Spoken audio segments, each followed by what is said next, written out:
I'm going to show you how to import resources from Pinterest. Pinterest is also called Social Saves. So click on the tile that says Social Saves.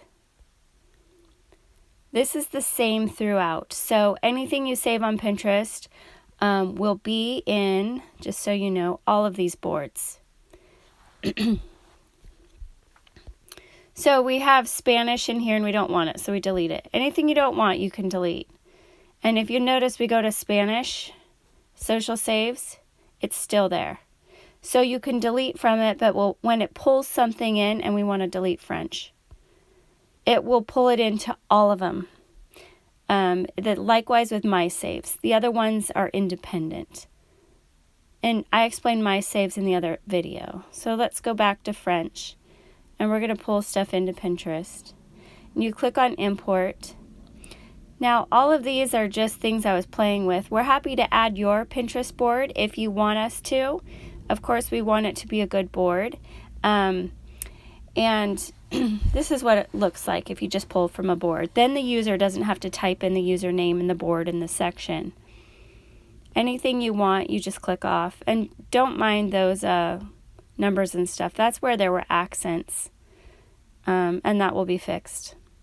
So then you just click on Import, and it won't pull it in again. And that's because we want the resources to be one and the same. We categorize it by URL and title. So if you change the title or the URL, you'll be able to pull it in twice.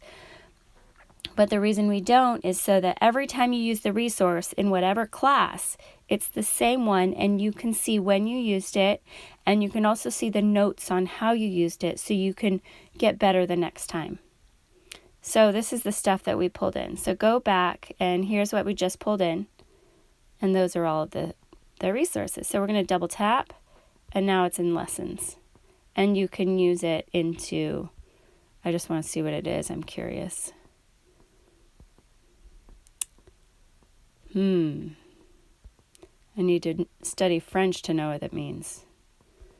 Okay. So now I'm going to show you how to pull in a user board. So if you look at Import again, click at the top. At the bottom it says More Pinterest Options. And it saved the last one I used, which was Learn French 0129. I found that in the URL of the board I was in. And French-Lessons, that's the board. So if you don't want, you can just do the user, or the user on the board gets more specific. And what you want to do is make sure you're getting what you're searching for. It only pulls the last 50 pins from anybody's board. So if you know somebody who's doing a great job pinning, it's a great way to collaborate. So let's see what this person has.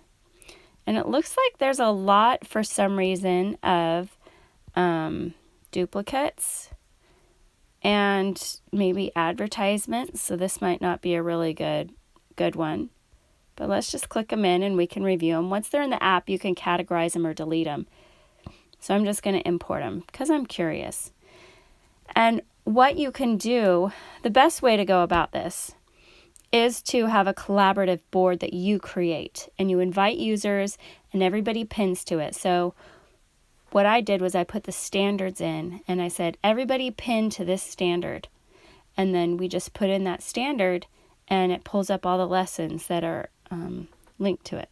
So here's, oops, that's the last one, French lessons. That's what I just sent. I do not know what this is. And you probably don't care. So let's just pretend it's terrible and let's delete it. And let's pretend this is beautiful and we'll add it to the lesson. And there it is, and it was amazing, and I'm going to do it every year.